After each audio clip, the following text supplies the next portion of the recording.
Hello everyone. आज हम लोग बात करने वाले हैं गवर्नमेंट डिग्री कॉलेज यानी जीडीसी में जो केमिस्ट्री असिस्टेंट प्रोफेसर का एग्ज़ाम होने वाला, जो वैकेंसी आई हुई है यूपीपीसीएस के द्वारा, उस एग्ज़ाम को प्री और मेंस और इंटरव्यू में क्लियर कैसे करेंगे, कौन सी हम रणनीति, कौन सी टेक्निक, कौन सा स्ट्रेटजी अपनाएं, कौन सी बुक्स पढ़ें, कौन सा नोट्स पढ़ें, वो सारी बातें डिस्कस करेंगे। इसमें मैं अपनी एक्सपीरियंस भी डालूंगा, जिसकी वजह से मैंने कई सारे एग्ज़ाम्स क्लियर किए हैं जीडीसी लेवल के, अलग अलग स्टेट के। तो सबसे पहले एग्ज़ाम का पैटर्न देखते हैं। इस बार एग्ज़ाम का पैटर्न बिल्कुल चेंज है। प्रीलिम्स का पेपर होगा, जो प्रीलिम्स क्वालिफाई होंगे फिर वो जाएंगे मेंस के लिए, और जो मेंस क्वालिफाई होंगे फिर उनका इंटरव्यू होगा। और मज़ेदार बात है कि इन तीनों से एक मेरिट बनेगी। पहले केवल एक प्रीलिम्स का पेपर होता था और इंटरव्यू होता था, और उसके नंबर भी नहीं जुड़ते थे जो आपका पेपर होता था।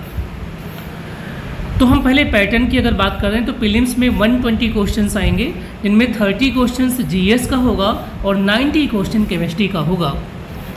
और साथ में ये पेपर 2 घंटे का होगा, ऑब्जेक्टिव होगा और नेगेटिव मार्किंग भी है।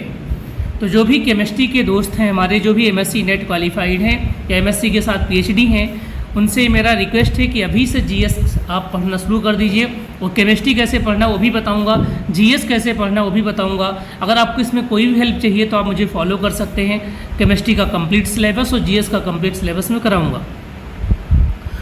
फिर मेंस में क्या है, केवल केमिस्ट्री आएगी, यहाँ पर आप बच गए हैं जीआईसी के कंपेयर में।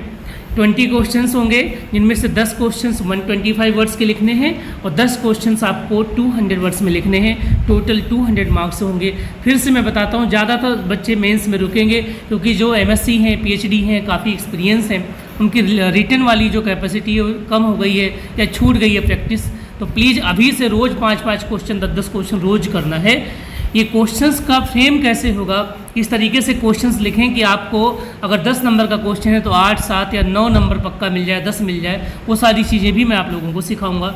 लेकिन इन सब से पहले हम देखते हैं जो तीसरा पोर्शन है वो आपका इंटरव्यू का है, जो 25 नंबर का होगा, और ये भी बहुत इंपॉर्टेंट है। लेकिन यहाँ तक पहुँचते पहुँचते आपके पास अपने आप कॉन्फिडेंस आ जाता है। इसमें आपसे टीचिंग एप्टीट्यूड पूछा जा सकता है और जनरली सब्जेक्ट के ही क्वेश्चन पूछे जाते हैं। अब हम सबसे पहले सिलेबस देखते हैं। एक बड़ा सिलेबस है, सिलेबस के लिए कौन सी बुक होंगी वो सारी बात करेंगे।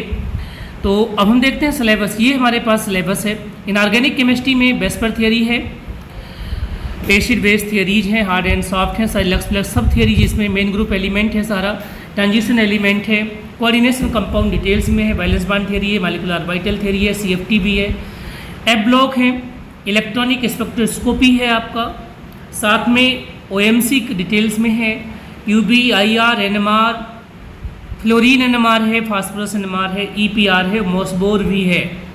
मतलब एमएससी का सिलेबस डाल रखा है इन्होंने। पॉल्यूशंस में air pollutions and green house effect है, न्यूक्लियर केमिस्ट्री है। ऑर्गेनिक में देखेंगे तो एरोमेटिसिटी है, बेंजोनाइड और नॉन बेंजोनाइड कंपाउंड्स हैं, एंटी एरोमेटिसिटी है। उसके बाद आपका रिएक्शन इंटरमीडिएट सारे हैं, कार्बोनाइन भी है, फिर रेडिकल भी, कार्बोकेटाइन्स है, कार्बीन भी है, बेंजाइन भी है। इसका मतलब एनएससी मतलब कि आपका नाइट्रीन्स भी है। आरएस नोमेनक्लेचर ईजेड है, सिस्टान्स है, फेल्किन मॉडल है जो कि गेट का सिलेबस है, क्रैम्स और फेल्किन ये गेट और नेट में आते हैं। डायस्टीरियो सेलेक्टिव पूछ रहा है, स्टीरियो सेलेक्टिव पूछ रहा है, इनांसियो सेलेक्टिव पूछ रहा है। Organic reaction mechanism and their stereochemistry है।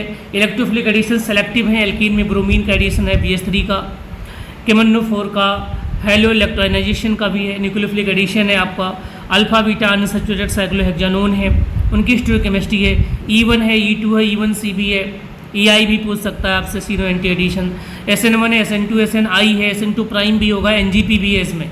क्लियर, बिल्कुल क्लियर लिखा हुआ है इसमें।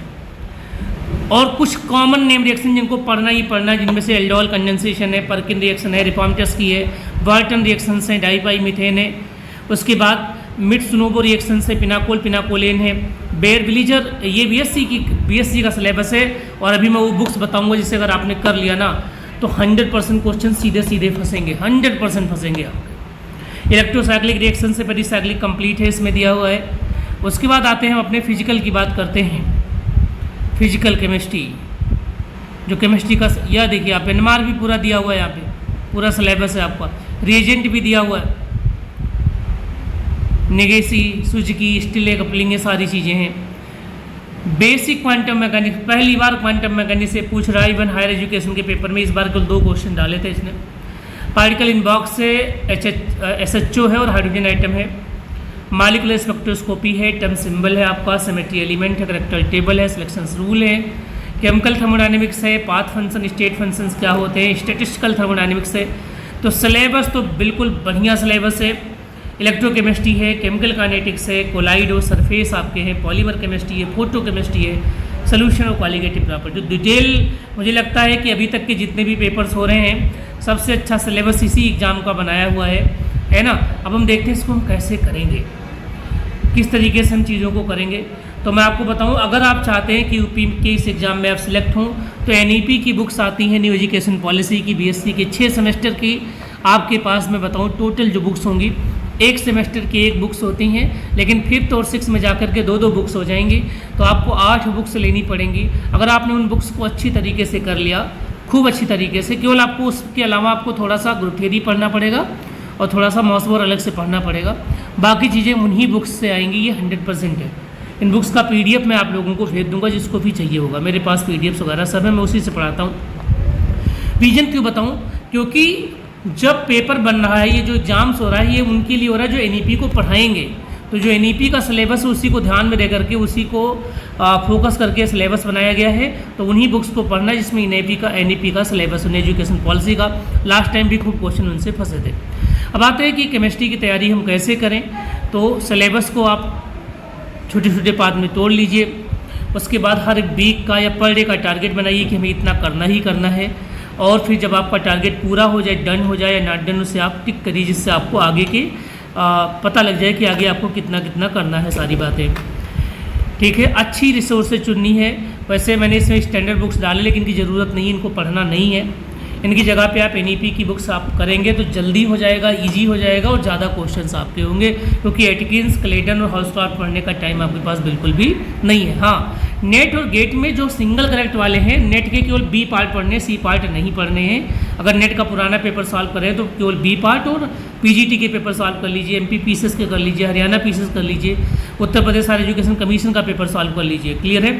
GS का मैं रेगुलर वीडियोज़ डालूंगा, आप उस वीडियोज़ को देखेंगे तो ये 30 में से 25 या 26 क्वेश्चन श्योरली फंस जाएंगे, गारंटेड। आपको अलग से ज्योग्राफी, हिस्ट्री, पॉलिटिक्स नहीं पढ़नी। इसकी एक सेटअप पैटर्न होता है कि 30 में से 22 या 23 क्वेश्चन कौन से वाले आएंगे, वो मैं प्रैक्टिस करवा दूंगा आप लोगों को। और अगर आप उसे कर लेंगे रेगुलर, अगर आपने एक वीडियो देख लिया 2 महीने तक, तो 100% 30 में 22, 23 या 25 तक तो आराम से कर पाएंगे। लेकिन सबसे इम्पॉर्टेंट मेंस है। मेंस में लिखा कैसे जाना है, एक क्वेश्चन है उसको कितने वर्ड में लिखना है, कितने टाइम में लिखना है, किस तरीके से उसका आप फ्रेमवर्क बनाना है, वो सारी चीज़ें आपको सीखनी पड़ेंगी। रिवीजन करना है, मॉक टेस्ट लगाइए डेली। टेस्ट भी मैंने लगभग 20-25 बना रखे हैं इनके, तो जो भी चाहिए, जिसको भी नीड हो, आप मुझसे डिमांड कर सकते हैं, मैं उनको दे दूँगा। इंटरव्यू ईजी है, इंटरव्यू के बारे में हम लोग बाद में करेंगे।